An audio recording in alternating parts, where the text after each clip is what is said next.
Running Aces Casino and Racetrack is the Twin Cities' premier choice for exciting entertainment, 24/7 gaming and dining, monthly comedy shows, and $1 blackjack with no commission or ante, making it the most player-friendly casino around. Trout Air Tavern at Running Aces offers Minnesota-inspired handcrafted dishes with locally sourced ingredients and the trout that made the area famous. Running Aces Casino and Racetrack, 25 minutes north of downtown. Visit runaces.com. Running Aces, your night out is waiting. TCL is a proud sponsor of the 1500 ESPN studios. TCL, America's fastest growing TV brand. For those who simply can't get enough talk about the Vikings, we present Bonus Chatter. Bonus chatter about your favorite team that's unscripted, unfiltered, and uninterrupted. This is another edition of 1500 ESPN's Purple Podcast. Hello and welcome to another episode of the Purple Podcast. Matthew Coller here, and joining me, former NFL quarterback Sage Rosenfels, to preview the Minnesota Vikings and Los Angeles Rams on Thursday Night Football. And also, as always, we will touch on our Journeyman Quarterback of the Week. We've got one for you that played for both the Vikings and the Rams organization, but not in Los Angeles. So let's start out, Sage, with bouncing back from a loss like they had on Sunday. Would you say that it still reverberates what happened, or are they completely over it now that they've landed in Los Angeles and the focus is entirely on the Rams? Well, I think they've moved on. I mean, I think that's the nice thing about the NFL. I remember Norv Turner saying this to me early in my career, that the neat thing about being a football player, being a football coach, is you have a test once a week. And once that test is over, you move on to the next test, basically. And, that's what they have going on, here. I think the best thing that could have happened is for them to play a Thursday night game. I know it sounds crazy. Obviously, it's a little more challenging to play that game on the road. But, they need to get back on the field and sort of try to redeem themselves as soon as possible. The worst thing that could happen, I think, would be have a bye week, or even have it be a Thursday night game with a 10-day stretch after that, where they have to really sit, wait, and ponder and have all this time to think about it, So I think the best thing that they had to do is just sort of get right back on that horse. And they got bucked off pretty good. Let's get back on that horse and see if you can't go to win that. I mean, right now, it's interesting, the Vikings being a team that a lot of people preseason-wise had really high expectations for. Those have been dampered a little bit. The Rams have probably as high as expectations as anybody in the league. So right now, I don't think a lot of people have given the Vikings team a chance. Maybe this is what they need. They need to have their back against the walls a little bit rather than being the front runner. Did you ever play in a Thursday night game?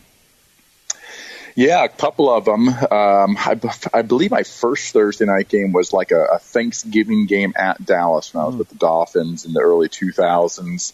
And it was, one of those types of deals we had, I think I even feel like we had like a Sunday night game or something, very, very short time to rest, and get ready to then travel to Dallas. And we probably played our best game of the year. Incredible as it sounds. You practice during the week, but it's all no pads. And it's a lot of jog throughs, and, nothing's really full speed. Everyone's going about, there's obviously a lot of walk-throughs, and you have sort of jog-throughs. And, I'd say that the fastest guys are going practice, or went practice probably yesterday, was maybe like cent or something like that. You just can't get the full speed down.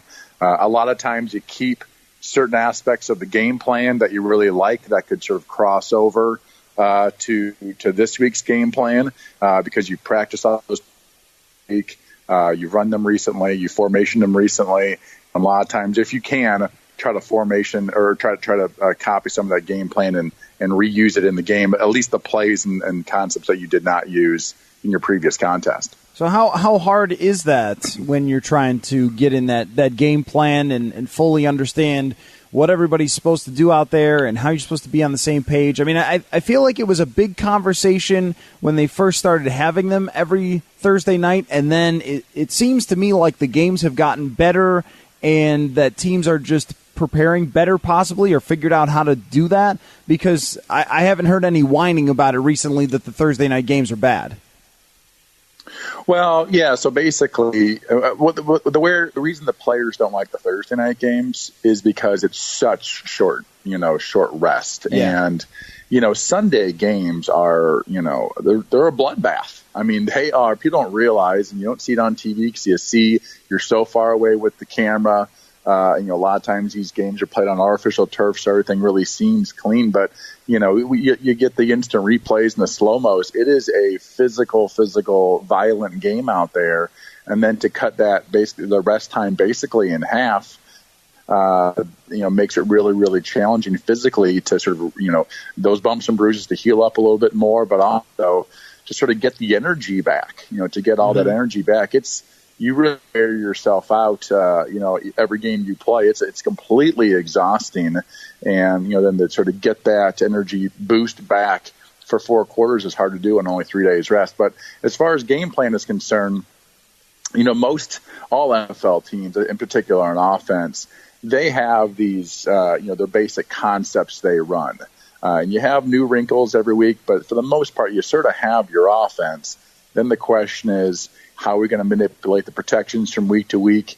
How are we going to change the formations and personnel groups? But at the end of the day, you're generally still talking about, the same or similar concepts that are sort of the foundation of your offense. So let me switch gears over to the Rams and ask you about Jared Goff as a quarterback aficionado that you are, and you love to study these quarterbacks around the league. What did you see from him as he was kind of coming in? It was a little bit rough with Jeff Fisher for him right away, and then he gets Sean McVay, and he's really taken off from there. But the Vikings found a way to slow him down last year. Well, yeah, so Goff he's an accurate thrower. He's a rhythm passer. He's not a big, playmaker type. He's not a big creation guy. He does a good job of executing their offense. To see him from year one, when it was Jeff Fisher's offense, or I guess he defensive coordinator, but whoever he had as his offensive coordinator, I watched a couple of those games at the end of his rookie year when he played. It was a bad offense. It was poorly designed. It didn't help out a quarterback at all. And that's really, to me, an offensive coordinator's job is how can I make it as easy as possible for the quarterback to be successful? Because if the quarterback's successful, the rest of the offense will do just fine. And so I think that's what Sean McVay does. In this sort of style of offense, you're going to see a lot of inside zone, a lot of outside zone. You'll see some of that jet sweep action, which a lot of teams are doing now. But then what you'll see is a ton of play action off of it. I would say more often than not they're going to be under center, but that play action stuff, that's what Sean McVay really loves. The zone running game looks just like the play action, so it really does suck up those linebackers and safeties. They're going to try to take some shots over the top with the receiving core. You'll see a lot of sort of high-low, deep post route. If it's not good, you'll have a deep crossing route, and then some guys in the flat is sort of a high to low from 1-2 down to 3, check down the flat, type of scenarios, in particular in the play action concept. So McVay's a really good coordinator. He does a really, really good job in this. Jared Goff, he's been really, really efficient in this offense. He also has some really good players to throw the ball to and hand the ball off to with Todd Gurley. So something I wrote about in the offseason was that Sean McVay also used bunched formations more than any other team by far. It was almost twice as much as the next best team. What types of challenges did those present for defenses, and how much of a different look is that when someone's using it all the time? Well, the reason teams use bunches and stacks, you call a stack a 2-man bunch basically, and a bunch is a 3-person bunched formation is how you sort of say it in the NFL. Kyle Shanahan was a huge fan of this, and McVay learned a lot of his offensive football from the Shanahans when they were in Washington. And the reason you do this is just for multiple reasons. One, teams a lot of times have automatic checks when you get into a bunch formation, which then you sort of have a pretty good idea of what the defense is going to do. That's always nice to have. That gives an offensive advantage when you already know, the defense is going to box it, as they say, or check out of man-to-man coverage, because in man, there's so many ways players can get picked with the crossing routes and all those types of things. So it's hard to play man-to-man in those types of coverage. Everyone sort of has to take the guy that comes to their area, and then they have man. that guy. So that's one of the reasons they do it. They also do it to allow for receivers to get free releases and not have somebody just jammed at the line of scrimmage when they're just sort of in a single set out wide. So there's a lot of good reasons to do these bunch sets. But what's interesting is you can also run the ball off of these bunches. It's a good formation to do these sort of crack toss around plays. You also can run certain types of draws. And as I said, teams sometimes check out a man and get into more of a coverage set defensively to try to defense those bunches, which are harder to defend. And so sometimes the best thing to do is to actually run out of the bunches. Sean obviously really likes to use it. That's a really interesting stat that he does it, that often. I'm sure the Vikings, who basically play man to man in some form of cover 4, it's actually bunches are made for those types of defenses, man-to-man and usually quarters. Yeah, and I think that it makes it more difficult for someone like Xavier Rhodes to lock on to one receiver, that you kind of force him to make changes there if you have to go into the bunch, right? Rather than if he's trying to just shadow one receiver all day, it doesn't quite work that way when they're doing all the stacks and cut splits and all those different sort of things.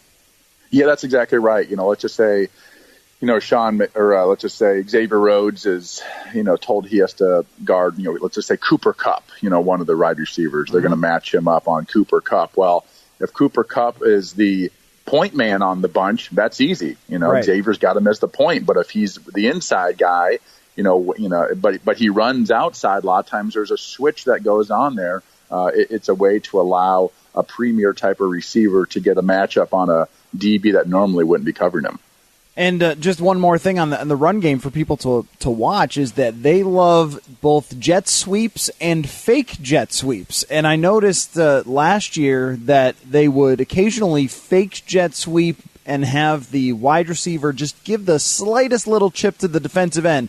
Obviously, he doesn't want to get too much of the defensive end and get murdered by somebody twice as big, but just giving that little shoulder to a guy can slow him down a little bit. So I think what you see here with the Rams is the combination of a team that has really good personnel in their wide receivers. Robert Woods is very good. Cooper Kupp you mentioned, and they added Brandon Cooks as a deep threat, and Todd Gurley is a do-it-all running back, very much like Dalvin Cook, and you add so much creativity to this offense. I feel like Jared Goff is kind of sitting on a golden throne here with all the things that he has working for him.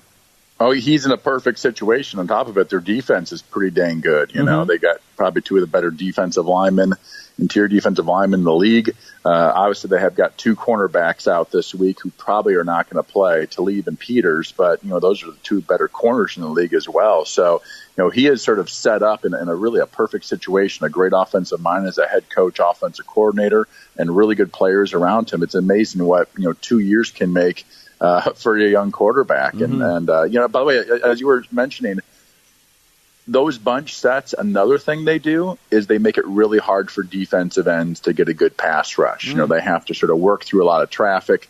A lot of times their lanes are really, cut down. In this situation, it's usually to the strength, which is Danielle Hunter's side usually. His lanes are now cut down. He's got this bunch. It could be a crack toss that he has to widen and try to play outside of. It could be, who knows what. So it adds some challenges to the defensive line as well. But I'm interested to see, Sage, if this week the Vikings go a little bit uncharacteristic and blitz more. I mean, if they're using those bunch formations, I feel like that might give you an opportunity to blitz, and they did that a couple of times last year. Terrence Newman came on one, which he didn't do very often. I think Harrison Smith blitzed a couple times, and we've seen him do that this year. We haven't seen a ton of Anthony Barr rushing the passer so far in these first 3 games, and I'm wondering if they break out some of that this time. Yeah, that's a good question. I mean, I think a nice thing to do if you're a head coach is, as I said, on these short weeks is, not to overanalyze. Let's just go play. Let's just make this in sort of a backyard game, man for man. Let's just go play and beat these guys and not try to overthink and analyze everything so much. My guess is that is Zimmer's speech this week. The way they got beat last week by the Bills, it's not scheme, it's not all these other things. The reason they lost that game because man for man, the Bills just whooped the Vikings' tail. And so I think that's the way he's going to, sort of challenge his guys to say, we're not going to call anything complex. We're going to blitz a little bit. We're going to be aggressive. We're not going to sit back and try to overanalyze this thing. Let's beat those Rams man to man, and everyone win their man to man one-on-one matchup. So you talked about Ndamukong Suh and Aaron Donald in the middle there, and the Vikings offensive line dealing with some dings and cuts. It's unclear whether Riley Reif is going to play.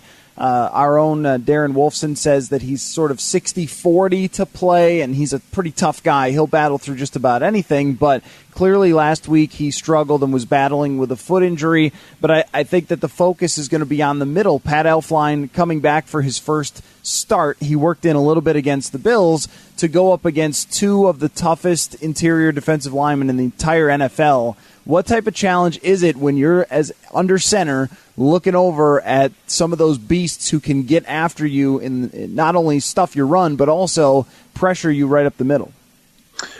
Yeah, that's what makes these guys so good. A lot of times interior defensive linemen, they're sort of one or the other. They're either a run blocker or they're a guy like a Warren Sapp who can really rush the passer. Well, both of these guys are really good at both. I mean, Donald is just an incredible defensive lineman. Not too often do you talk about interior defensive linemen being top 5 NFL players, but Aaron Donald's a top 5 NFL player. He's really that dominant. He's still young, and he's incredibly athletic. So he's sort of stout against the run. He's big enough and strong enough to be stout against the run, but he's athletic to shoot. He could almost probably play defensive end on third down in some situation because he's just so strong and powerful and athletic. You don't get that combination very much. And obviously, we all know about Suh. He's been such a big man, big force over the years. Is he a great player? I don't know, but he's just such a huge guy and has the ability to be great. And my guess is on a Thursday night primetime game, he will step up his game. He's the type of guy that probably likes to play a little bit harder when the bright lights are on. Lucky's 13 Pubs has you covered for the best game day experience this football season. Tons of TVs, legendary appetizers, amazing fresh half-pound burgers, handcrafted sandwiches, and a wide variety of other pub favorites. The drink menu is awesome, too. Huge selection of tap beer, handcrafted cocktails, and the best Bloody Marys in town. Seriously, these Bloodies are awesome. Try the Bacon Bloody, the Jalapeno Bloody, the Mother Mary, or just get a flight and try them all. Plus, Lucky's 13 celebrates Sunday Fun Day. Happy hour all day long on Sunday, every Sunday. Events and prize giveaways during games, too. Lucky's 13 has locations in Bloomington, Burnsville, Mendota, Plymouth, and Roseville. Having people over for the game? Call ahead to Lucky's and order some of those legendary apps, and they'll be ready to bring home when you get there. It's football time at Lucky's 13 Pubs. Find them online at luckys13pub.com. luckys13pub.com. It's the most wonderful time of the year, football time. And Lucky's 13 Pubs has you covered for the best game day experience. luckys13pub.com. Now, one thing that's working pretty well for the Vikings potentially could be the return of Dalvin Cook. And I thought that they missed him quite a bit last week. And, we saw against the Packers, he lined up as a wide receiver and caught a key 24-yard slant route, showing you a little bit of the different things that he can do. How much of an upgrade is it? How much more multiple can they be with some of the things they do with the running back if they have Dalvin Cook versus just Latavius Murray? Well, if he's healthy, that's a huge upgrade for them, and that takes nothing away from Murray. I think Murray's a really good back, and he's done some really good stuff for the Vikings in his couple of years now. But Cook has that extra gear that nobody else in the Vikings roster has from the running back position. And so, if he can stay healthy, and that's going to be really big for him all year, maybe his whole career. Actually, his first year he missed most 3/4 of the year with his ACL, and he's already now missed a game this year. So, he's got to stay healthy because he is one of the big play guys, on this football team. And you obviously got Stephon Diggs and probably a couple others, but, he is the guy, one of those guys that has a lot of juice for this football team, and the Vikings are going to need to have him, have a good game. And not just a guy that, runs the ball behind center. He's definitely a guy that you got to get in space and get him the ball in the flats. And he makes those turns, and you can just see that speed. He a lot of times takes these 3-4 yard catches and turns them into 10, 15-yard gains. Yeah, that was something we didn't see against Buffalo, and I wonder if there's a lot more there to be had in the screen game now that Pat Elflein is returning. That with Brett Jones, you can't really try to get out the center in space like they did with Elflein so often last year. That's one of the factors that I'll be watching, and just how they move some of those protections, or use the zone runs with Dalvin Cook, assuming that he is back. It's always hard to tell on these short weeks based on the practice. When it's Monday through Saturday, you always kind of know who's playing and who's not. But going into this, we're going to have to wait for the official word of who's in, who's not. But there's something else, Sage, before we get to our journeyman, that I wanted to ask you about with Everson Griffen's situation. Just the type of support systems that NFL teams have, or maybe have changed over the years since you played in comparison. People who don't know, Everson Griffen is dealing with some, it sounds like, serious mental health issues at this moment. And from what Mike Zimmer said, the team has made a lot of effort to help Everson as much as possible. It would seem to me, Sage, that probably now compared to 10 years ago, they've taken significant steps there. Yeah, I think that the NFL has always had, at least in the last 15, 20 years, they have had, people in place for situations like this. And the NFL world is extremely high stress. You got a lot of young men dealing with a lot of different issues. There's a lot of money involved. It's a violent game. These kids come from all over the place, and, sometimes they have really, really challenging backgrounds. Obviously I know very little about Everson's, actual, challenges here. But, Les Pico is, I believe his job would be director of player and engagement or something like that. Yeah. I'm not sure the exact job description, but basically he's in charge when players have an issue, whether that's they want to go back to college, and there's these NFL programs that are available. Les helps you get involved in those programs. If it's, you're dealing with a parking ticket or something that you want to fight, and you go to Les, say, hey, Les, can you help me? I have an issue with this, speeding ticket I got. Les is the guy who's sort of Johnny on the spot, trying to help you work through those things. He's also one of those guys that, maybe if you have an issue like this, they have a team, and also with obviously Eric Sugarman, the team trainer, and the team doctors. They have a sort of an array of people, specialists, turn to. So there is a lot of support for NFL players, NFL coaches, for really any type of issue you can think of. If they don't have the answer, they know people who do. So really fortunately, actually, that Everson, has this support system, this team, because I'll tell you what, once you're out of the league, all that stuff disappears. Yeah.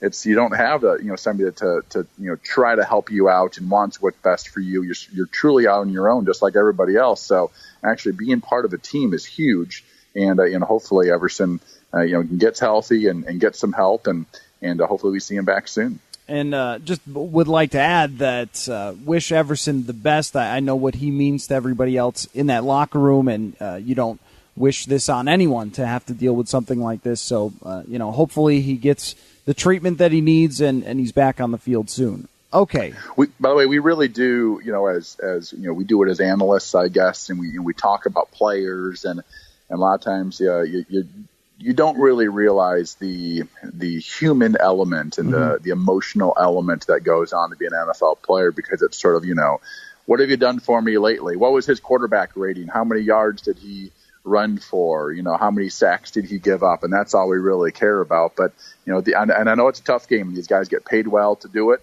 but there is an emotional aspect to it. And sometimes things don't always go so well. Yeah.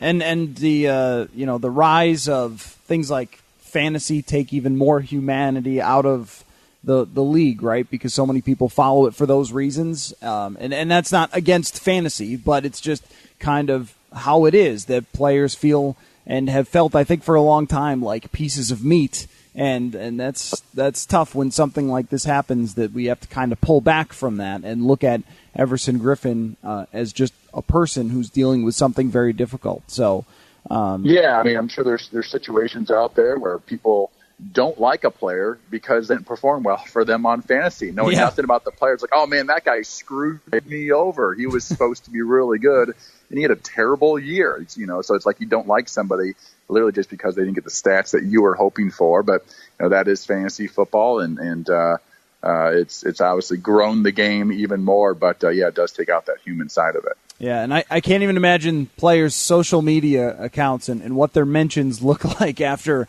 a bad day for a running back or something like that hurts so many people's fantasy teams. So anyway, our Journeyman Quarterback of the Week played twice for the Minnesota Vikings and once for the St. Louis Rams. You know him and love him as the quarterback who started the 2016 season, Shaun Hill. Sage. When I say Shaun Hill, what's your first reaction to Shaun Hill?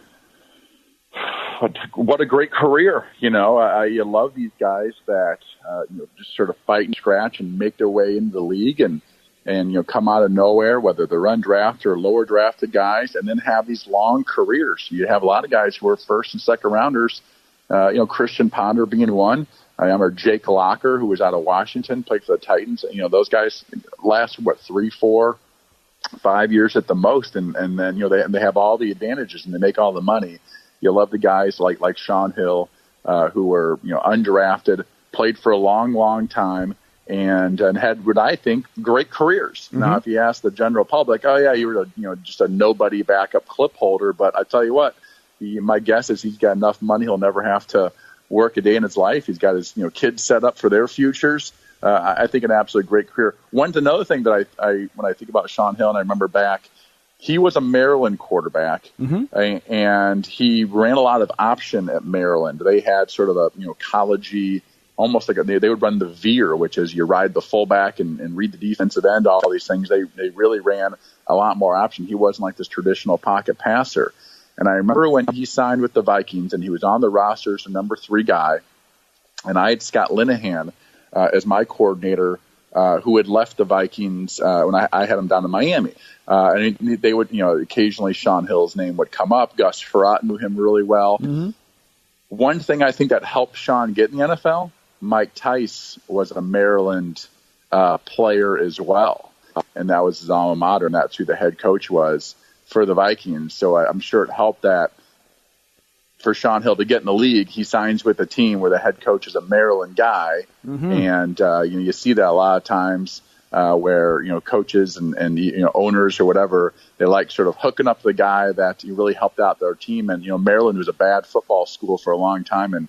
And Shaun Hill was sort of like that first quarterback to turn them around and make them pretty good. So I agree with you that Shaun Hill had a great career. I mean, as far as guys who are kind of in and out, to finish with 49 touchdowns, 30 picks, a 17-18 career record, and 84.9 passer rating. I mean, those are really solid NFL numbers. And every time he was called upon to be the guy who has to step in, like in 2016 when Teddy Bridgewater went down, he found a way to get a win in Tennessee, and he would do that pretty routinely. And so I came across some interesting things here because you talk about the stories and backgrounds of how these guys end up with their jobs, some of them who weren't top draft picks.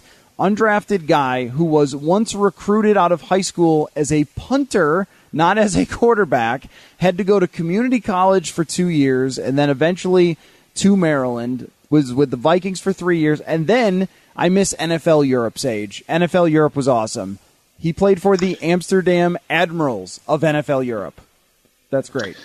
Yeah, and I think he was, if I recall, he was a really good player. I feel like he even led the league in passing, 1 year. So I tell you what, I'm sure Shaun Hill he may not have $100 million, but he probably has $100 million worth of stories. The journeyman guys, and this is why we do this segment. Yes, those guys are great because you bounce around from team to team. You're around all these different players and coaches, and you really get a great view of all these different franchises, and you have great stories. And he had an absolutely fantastic career. And I always say, these when backups go in, my always thought is, if you can win half your games, you've done your job, right? I mean, it's hard enough to win half your games anyway, But if you can win half your games, you've done a really, really good job as a backup, because you're not going to get those reps a lot of times, the starters, whether it's the off-season training camp. You're working with the backups.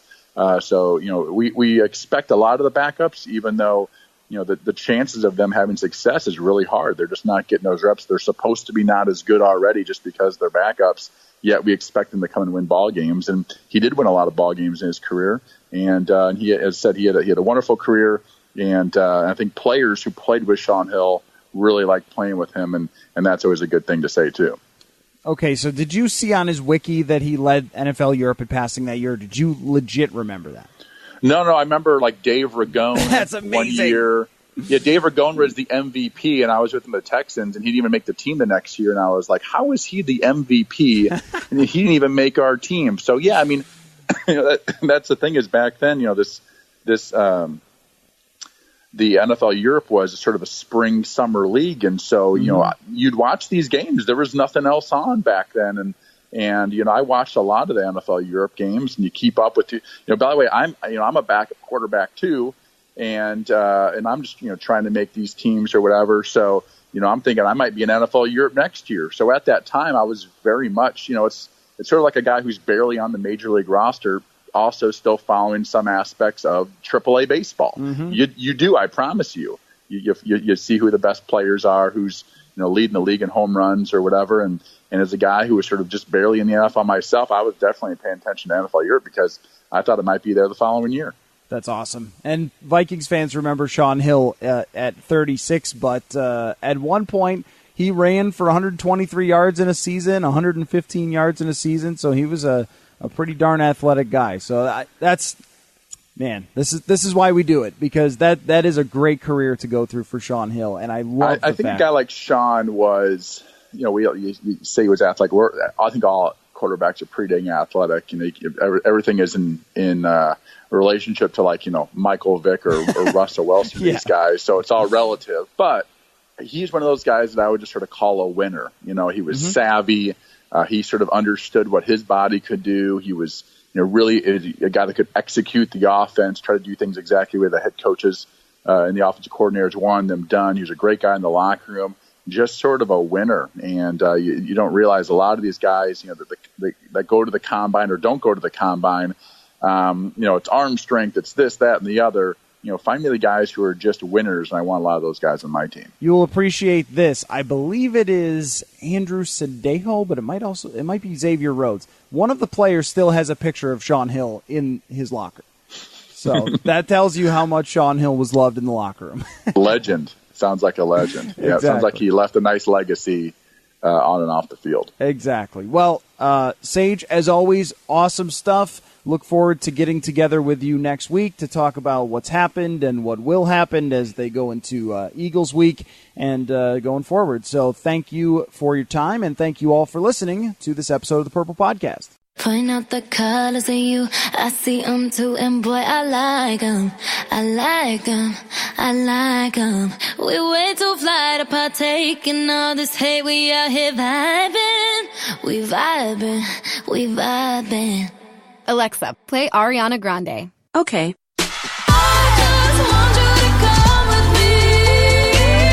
With Amazon Music, a voice is all you need. Get tens of millions of songs. Download the Amazon Music app today. I'm Rita Foley with an AP News Minute. President Trump says the accusations against his Supreme Court nominee, Brett Kavanaugh, aren't true, and the Democrats know it. The Democrats are playing a con game, C-O-N, a con game. Is there anything? It's a shame. And they know it's a con game. They know he's high quality. This morning, a lawyer for Brett Kavanaugh says his chief accuser hasn't turned over key information requested by the Senate Judiciary Committee, which will hear testimony tomorrow. Bill Cosby's waking up in prison, doing 3 to 10 years on sex assault charges. Many have noticed that he never apologized for what he did.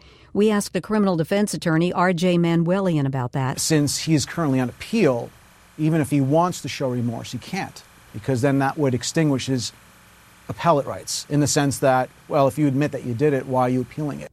A first for President Trump today. He'll lead a UN Security Council meeting in New York. I'm Rita Foley.